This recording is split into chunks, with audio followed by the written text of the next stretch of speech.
everybody, and welcome back to Coffee with the Consultant. My name's Stephanie Essex, and I'm a social emotional consultant at the Florida Center for Early Childhood.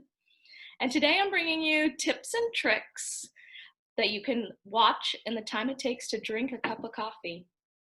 And today I brought my fall mug because now we're in November and I'm feeling this cool weather and how enjoyable it is.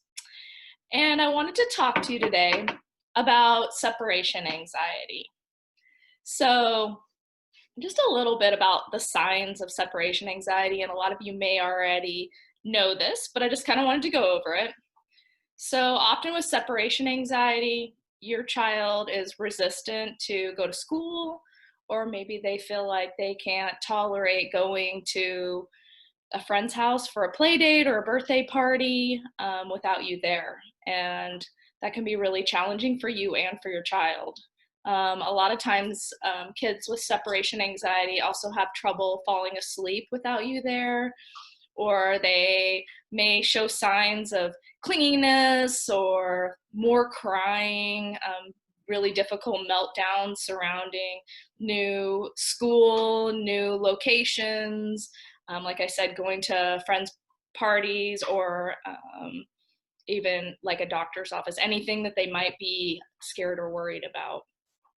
Also, sometimes and not always, kids with separation anxiety will experience more stomach aches, headaches, back pains, more of those somatic symptoms. And this isn't always. And so I don't want you to think that every time your kid gets a stomach ache that it's only because of separation anxiety, because it could be something else. And I want you to immediately take your child to the doctor. But just keep an eye out for these symptoms. And if you feel like your child is experiencing a lot of this and it's becoming really difficult, there are some things that you can do. But before we get to that, I just wanted to identify that, it's normal for babies and young children to experience separation anxiety. So usually around the 9-month mark, sometimes a little bit earlier, but around the 9-month mark to about 24 months. Sometimes it can go a little longer, but that's the average. Kids do experience separation anxiety. And just something to think about is babies around 8 or 9 months, when you leave them and they have separation anxiety, they don't understand that when they can't see you, that you're gonna come back. They think you're not gonna come back. So it's very hard for babies to separate. And then with young children, a lot of times it's just they're worried or afraid of going to a new place or a new school, and it's hard for them to separate from their parent because they've been with them and had a lot of bonding time and attachment. So just some things to take into consideration. Now, if we're seeing kids that are a little older, 4, 5, 6 or older, and you're seeing a lot of the symptoms we talked about in the beginning, a lot of those signs, that can be connected to trauma, a death or divorce. It can also be just excessive stress, or it can be a change in environment or a new school.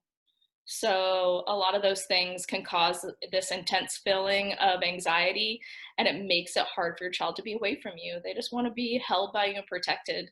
And so some of the things that you can do to help your child with separation anxiety, and some of these things you'll say, hey, I've heard that in other Coffee with the Consultants or parent cafes, and so it'll sound kind of familiar.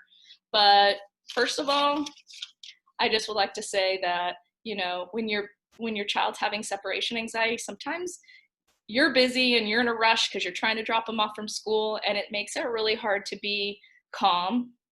But I think that it's helpful if you have a calm, gentle voice and you just encourage your child to have a few deep breaths so they're able to cope with the situation. Another great thing is having opportunities to help build up tolerance to being separated.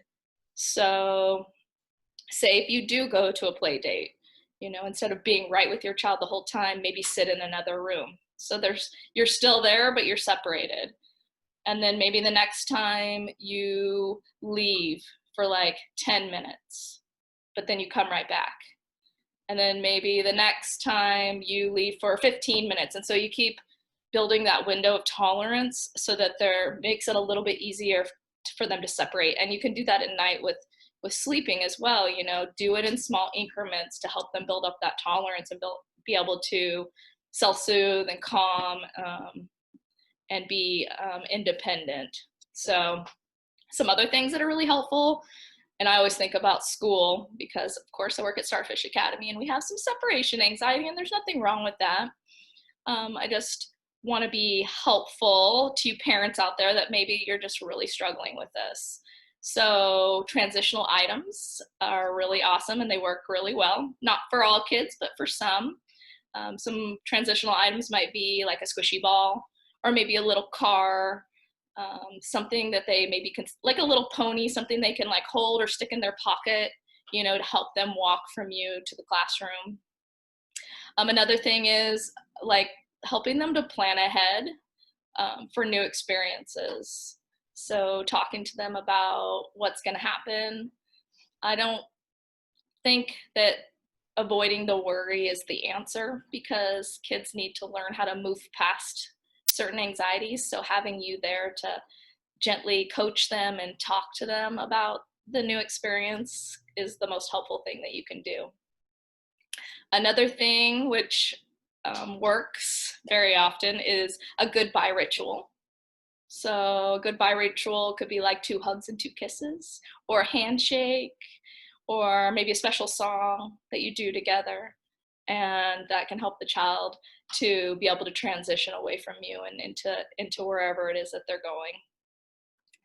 And another good thing about having goodbye ritual is once you say goodbye, then the child knows, okay, now it's time for me to transition. It also means that it's time for you to get in the car and say goodbye. And I know this is really hard because your child might be struggling or crying and you love them and you want to be with them, and it's hard to watch that. But often the best thing to help with this separation is to let them know, okay, we did a goodbye ritual, now mommy's gonna leave or daddy's gonna leave or grandma, whoever it is. And then they know, okay, it's time. And then continue to be consistent with that. That helps them. I know it's so hard. It makes it really so hard, but it's really the best thing for them, especially if they're having that separation problem. And I think another thing is encouraging your child to try things. So there's things that they might be worried about or have anxiety about, that they're not willing to do and they don't want to be away from you. Well, do it in baby steps. You know, maybe you go to the park, you're too scared to try to go on the monkey bars, but encourage them to try and be supportive in their exploration, because that makes them feel happy and secure. So there's a lot to be said actually for separation anxiety. And if you have concerns or you need some help, I am always available to help. And I absolutely love consultations and I love helping your kids. And I just want to make myself available to provide any support that I can. So you know you can email me or Bright Will me, or you can call me, and I'm always available. And I love having the chance to share all these wonderful topics with you. And I look forward to seeing you again soon. Bye, everybody.